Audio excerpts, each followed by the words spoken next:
Hey folks, Jerry Pinkas here in Myrtle Beach. If you've been dreaming about retirement at the beach in 2026, the sandy toes, ocean breezes, and the endless vacation vibe, hold on just a minute. It's not all beaches and cream. Now, coastal living costs now projected to rise 6 to 8% annually throughout 2026, and that's outpacing the national average due to the demand. But what about those hidden costs that could turn your investment and your retirement paradise into a money pit? Well, today I'm diving into the 10 hidden costs of beach retirement. The things like insurance and salty surprises that catch many folks totally off guard. And we'll be covering real examples right here in the coastal Carolinas. And I'm going to add in some humor because life is short. If you're not laughing, you're missing it. And most importantly, I want you to avoid the pitfalls that are costly. So give me a thumbs up if you're good with that. Now, this may not be what you want to hear, but it's going to be the truth. Cost number one, the insurance premiums. Now, insurance hikes are happening all across America, and we all know that. But here in South Carolina beach areas, such as Myrtle Beach, homeowners insurance rates are expected to increase 10% over the next 2 years, and this is according to recent state reports. Just remember, there is a price to be paid for living in paradise. But the good news is Myrtle Beach is not experiencing anything like Florida's crazy insurance unaffordability. Now, how to avoid this and make a smart choice when you're buying? You want to look for homes with roofs that are not over 15 years old. Insurance companies just don't want to insure that kind of stuff anymore. And also know that insurance carriers also want to choose the most up-to-date homes that meet all of today's code. So if you're working with the right real estate expert, they're going to show you exactly the good, the bad, and the ugly so that you can make the very best decision on a home in the right area. Even new construction homes, some of them don't meet all those insurance criteria.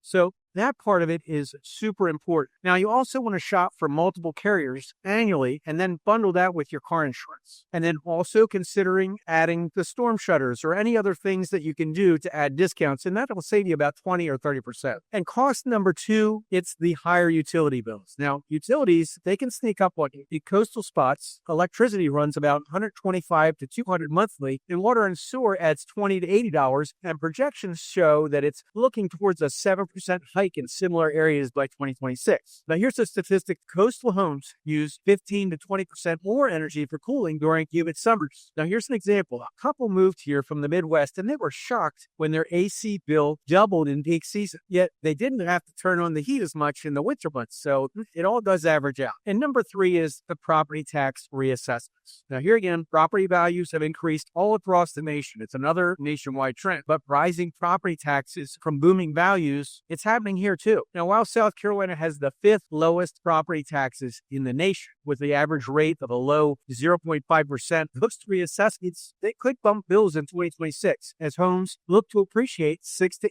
8%. Here's a statistic. In Horry County, it's home to Myrtle Beach, values have surged, and this leads to higher taxes for some retirees. Now, here's a real story because there's a retiree that we worked with in North Myrtle Beach. Got a surprise last year. She bought 10 years ago, but she got a $500 annual increase after the update. Now, here's how you want to dodge it. You want to appeal the assessment if you feel like it's overvalued and apply for a homestead exemption in South Carolina. Now, this will cap the increase for seniors, and you want to apply for this early and lock in on those savings. Cost number four is salt, air, corrosion, and maintenance. Well, I'm here on the beach, as you didn't see, but if you live directly on the beach, I should say if you're lucky enough to live directly on the beach, think about maintenance from that salty sea air, the corrosion on metal, wires, pipes, all that stuff. If you have a beachfront house or condo, it can add $1,000 to $3,000 in yearly fixes. So if you're in a wooden beachfront home, they need repainting every 3 to 5 years. If you're in further inland, that's 7 to 10 years. So example, Myrtle Beach homeowner replaced their HVAC units twice in 12 years due to the salt buildup because they lived on the beach. So you can avoid this easily by choosing a home that's 15 or 30 minutes away from the beach. But if you want to live on the beach, use corrosion-resistant materials like stainless steel or a biannual inspection. If you're on the beach, you want to rinse off the exterior monthly so you can extend the life by about 20 to 30% as well. Cost number five, pest control surprise. Well, pests and wildlife love the beach too. There's ants and there's termites and there's palmetto bugs in the coastal areas, and all of this can cost anywhere from $200 to $500 annually. Warm, damp, coastal, it attracts pests too. So the tip here is to seal entry points and to get quarterly treatments and natural barriers like gravel around the foundation. This cuts the risk without any chemical. And cost number six is flooding and erosion expenses.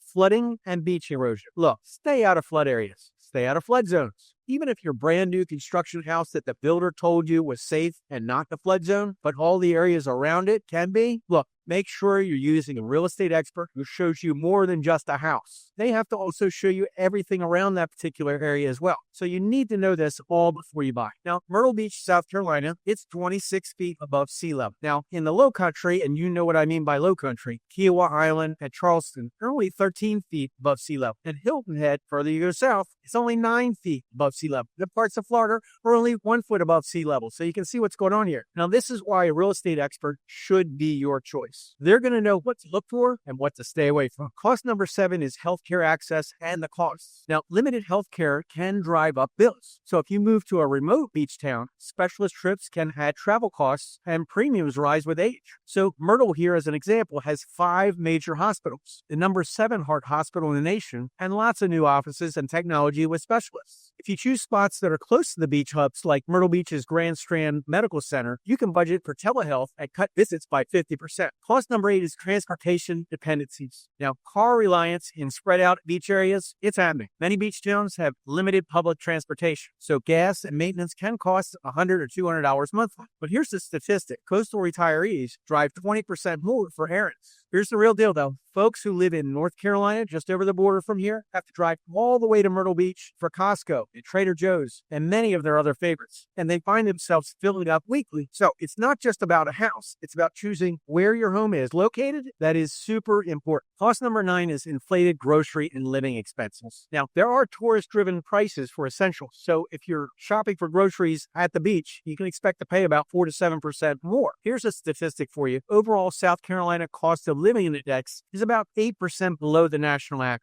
But in tourist areas, in the resort areas, groceries can cost more. So most retirees, what do? They shop in the traditional residential grocery stores that are in their neighborhoods or near their neighborhoods, away from the beach, not necessarily downtown. That's away from the beach. Horry County here is almost the size of Rhode Island, so it's a huge geography. But they'll shop away from the beach for those extra savings. And cost number 10 is HOA and community fees. HOA fees can creep up. 55 plus communities and gated beach communities, they average $300 to $600 monthly and rising with those amenities. The more amenities, the more stuff. But if you're looking for a traditional neighborhood, the cost to range for an HOA can be $15 a month to $70 a month. And that includes trash pickup, street lights, common area maintenance, and much more. In oceanfront HOAs, they've hiked 7 to 10% in 2024 due to storm prep. So here's an example. A retiree told me that she moved to Hilton Head and then faced unexpected pool maintenance surcharges. So here again, if you're using the right real estate expert, they'll provide you with a copy of the bylaws, the meeting minutes, the current budget, all before you purchase. Now, I personally own properties in super efficient homeowners associations who like to squeeze every nickel, and they make our money work for us. But trust me on this, there's many other communities that you really want to stay away from. Now, here's a bonus tip for you. Of course, there's much more than 10 hidden costs, everything from insurance to storms to salty maintenance. Now, remember, coastal retirement can be absolutely amazing. That is if you plan ahead, especially here in Myrtle Beach, where values are still some of the least expensive beach properties in the nation. Now, here's something that you must know. Retirees live 5 to 10 years longer by the beach. So you got to plan your budget for those extra golden years. And if you're going to be way ahead of the curve, plan for that. Now, if you're looking around or you have questions about moving, this is what we do every day and we're good at it. We've helped over 2,500 people move and we tell it like it is so that you can avoid those costly pitfalls. So you have questions, we have answers. Pick up the phone, give us a call, 843-839-9870. And if this helped, go ahead and like and subscribe and comment below with your biggest surprise. I really just want to say thanks for watching. I'll see you in the sand or I'll see you in the next video. Take care, guys.